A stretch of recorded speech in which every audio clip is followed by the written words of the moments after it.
teman-teman, perkenalkan nama saya Mersiana Adventi. Saya dari program studi pendidikan guru sekolah dasar Universitas Katolik Indonesia Santo Paulus Ruteng kelas 2021A. Saat ini saya akan menjelaskan pandangan saya terkait aborsi, hukuman mati, dan eutanasia. Baik, yang pertama adalah aborsi. Apa itu aborsi? Aborsi merupakan salah satu topik yang tidak asing lagi diperbincangkan dalam kalangan masyarakat. Aborsi merupakan tindakan menggugurkan kandungan atau penghentian kehamilan dengan sengaja maupun tidak disengaja. Di negara Indonesia, tindakan aborsi merupakan tindakan yang dilarang keras dan masuk dalam bab kejahatan karena sudah menghilangkan nyawa seseorang. Menurut saya, di satu sisi, saya memahami bahwa pentingnya kebebasan individu. Seorang perempuan berhak membuat keputusan mengenai tubuhnya sendiri. Ada beberapa penyebab seorang wanita melakukan tindakan aborsi, yaitu yang pertama adalah hamil di luar nikah, yang kedua tidak ada dukungan dari keluarga, masalah dengan pasangan, dan lain sebagainya. Di sisi lain, saya setuju dengan tindakan aborsi dilakukan, misalnya jika kehamilan mengancam nyawa ibu dan janin. Tindakan aborsi yang dilakukan oleh pihak kesehatan harus mendapat persetujuan dari orang yang bersangkutan maupun pihak keluarga. Berkaitan dengan hal di atas, aborsi bukanlah pilihan yang mudah dan harus dipertimbangkan secara matang oleh perempuan yang bersangkutan agar tidak menimbulkan persoalan yang membahayakan dirinya maupun janin. Baik, yang kedua adalah eutanasia.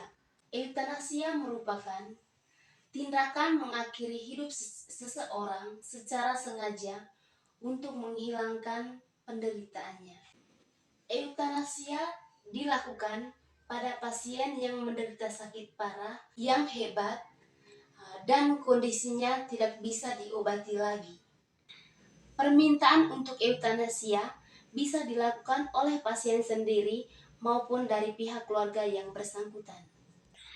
Menurut saya, di satu sisi, saya setuju dengan tindakan eutanasia dengan melihat beberapa alasan.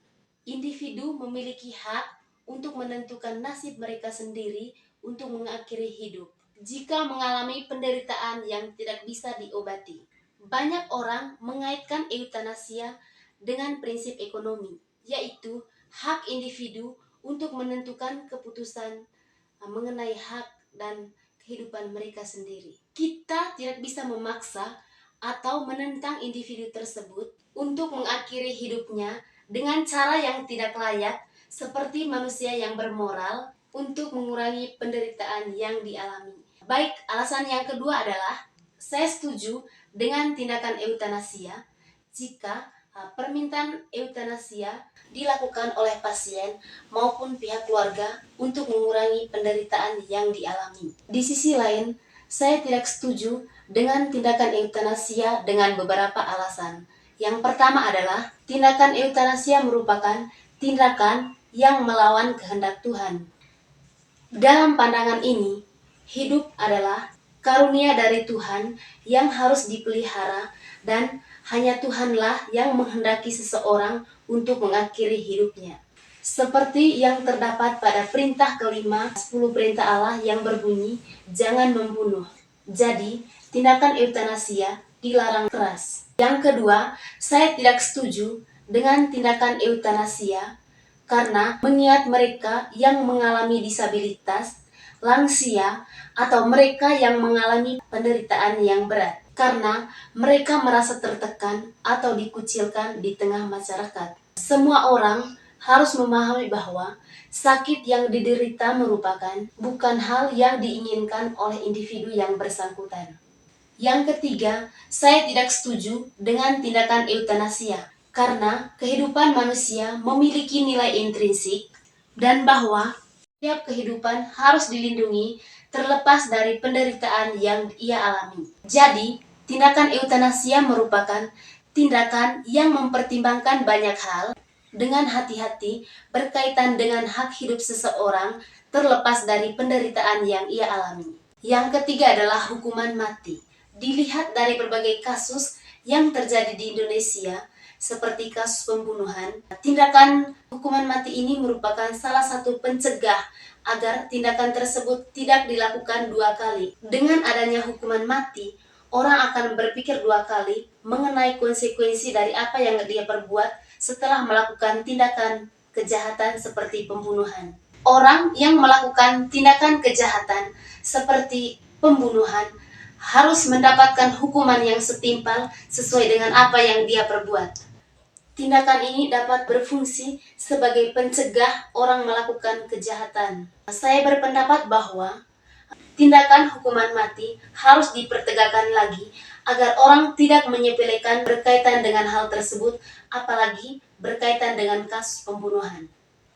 Ini merupakan sebuah pencegahan untuk mengurangi kasus yang terjadi di Indonesia maupun di masyarakat di lingkungan tempat kita tinggal. Dari sudut pandang hukum, ada banyak perdebatan mengenai keadilan dan kesetaraan.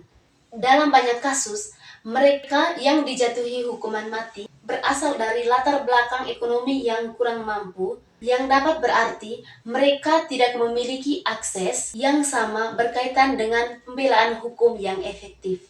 Hal ini menimbulkan kekhawatiran di kalangan masyarakat dalam penerapan hukuman mati, di mana orang-orang yang melakukan kejahatan dari kalangan kelompok tertentu mungkin dijatuhi hukuman mati yang tidak setimpal meskipun mereka melakukan kejahatan yang sama. Jadi, tindakan hukuman mati harus melihat berbagai aspek untuk melindungi setiap hak manusia.